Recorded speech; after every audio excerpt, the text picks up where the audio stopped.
भारत और चीन सीमा विवाद अब बड़े तनाव में तब्दील होता जा रहा है। सोमवार रात लद्दाख की गलवान वैली में दोनों देशों के सैनिकों के बीच हिंसक झड़प हुई। दरअसल आपको बता दें कि भारत चीन सीमा पर 45 साल यानी कि 1975 के बाद ऐसे हालात बने हैं जब भारत के जवानों की शहादत हुई है। इस बार कोई गोली नहीं चली, सैनिकों के बीच पथराव नहीं हुआ, डंडों से एक दूसरे पर हमला किया गया। न्यूज एजेंसी के मुताबिक चीन के विदेश मंत्रालय ने कहा है कि भारत एक तरफा कार्रवाई न करे, नहीं तो मुश्किल बढ़ेंगी। वहीं चीन के सरकारी अखबार द ग्लोबल टाइम्स ने चीन के विदेश मंत्रालय के हवाले से बताया कि बॉर्डर पर दोनों देशों के बीच रजामंदी बनी हुई थी, लेकिन भारतीय जवानों ने इसे तोड़ा और बॉर्डर क्रॉस किया। इसके बाद चीन के सैनिकों पर हमला किया गया। इसकी वजह से हिंसक झड़प हुई है। वहीं अब इस मामले में आर्मी की तरफ से बयान जारी किया गया है, जिसके मुताबिक उनका कहना है कि कल यानी सोमवार रात को गलवान वैली में डी एक्सकलेशन प्रोसेस चल रही थी, लेकिन तभी हिंसा हो गई। दोनों देशों की सेनाओं के सीनियर अफसर तनाव कम करने के लिए मौके पर मीटिंग कर रहे हैं और जिसके थोड़ी देर बाद ही सेना ने दोबारा बयान जारी करते हुए कहा कि हिंसक झड़प में दोनों तरफ से ही सैनिकों की जान गई है। सेना के सूत्रों ने कहा कि दोनों देशों के बीच अब मेजर जनरल लेवल की बातचीत चल रही है। वहीं रक्षा मंत्री राजनाथ सिंह ने chief of defence staff general Bipin Rawat, तीनों सेनाओं के चीफ और विदेश मंत्री एस जयशंकर के साथ मीटिंग की।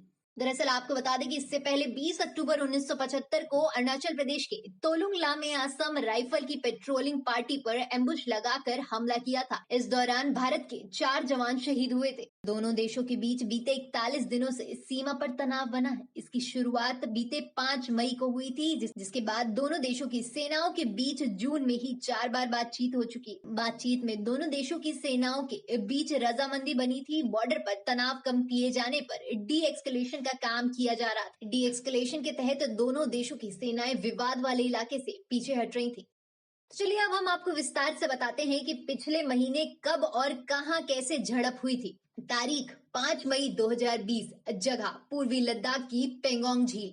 उस दिन शाम के वक्त इस झील के उत्तरी किनारे पर फिंगर 5 इलाके में भारत चीन के करीब 200 सैनिक आमने सामने हो गए। भारत ने चीन के सैनिकों की मौजूदगी पर ऐतराज जताया। पूरी रात टकराव के हालात बने रहे। अगले ही दिन तड़के दोनों तरफ के सैनिकों के बीच झड़प हो गई। बाद में दोनों तरफ के आला अफसरों की बातचीत से मामला शांत हुआ। तारीख संभवतः 9 मई, जगह उत्तरी सिक्किम में 16,000 फीट की ऊंचाई पर मौजूद नकुला सेक्टर। यहाँ भारत के लगभग 150 सैनिक आमने सामने हो गए थे। आधिकारिक तौर पर इसकी तारीख अभी सामने नहीं आई है। हालांकि रिपोर्ट्स के मुताबिक यहाँ झड़प 9 मई को ही हुई थी। दरअसल गश्त के दौरान आमने सामने हुए सैनिकों ने एक दूसरे पर मुक्कों से वार किया और इस झड़प में 10 सैनिक घायल हुए थे, जिसके बाद अफसरों की दखल अंदाजी से ये मामला शांत हुआ। तारीख संभवतः 9 मई, जगह लद्दाख। जिस दिन उत्तरी सिक्किम में भारत और चीन के सैनिकों के बीच झड़प हो रही थी, उसी दिन चीन ने लद्दाख में लाइन ऑफ एक्चुअल कंट्रोल पर अपने हेलीकॉप्टर भेजे थे। बहरहाल चीन के हेलीकॉप्टरों ने सीमा तो पार नहीं की थी, लेकिन जवाब में भारत ने लेह एम्बुलेंस से अपने सुखोई 30 MKI फाइटर प्लेन का बेड़ा और बाकी लड़ाकू विमान रवाना कर दिए थे।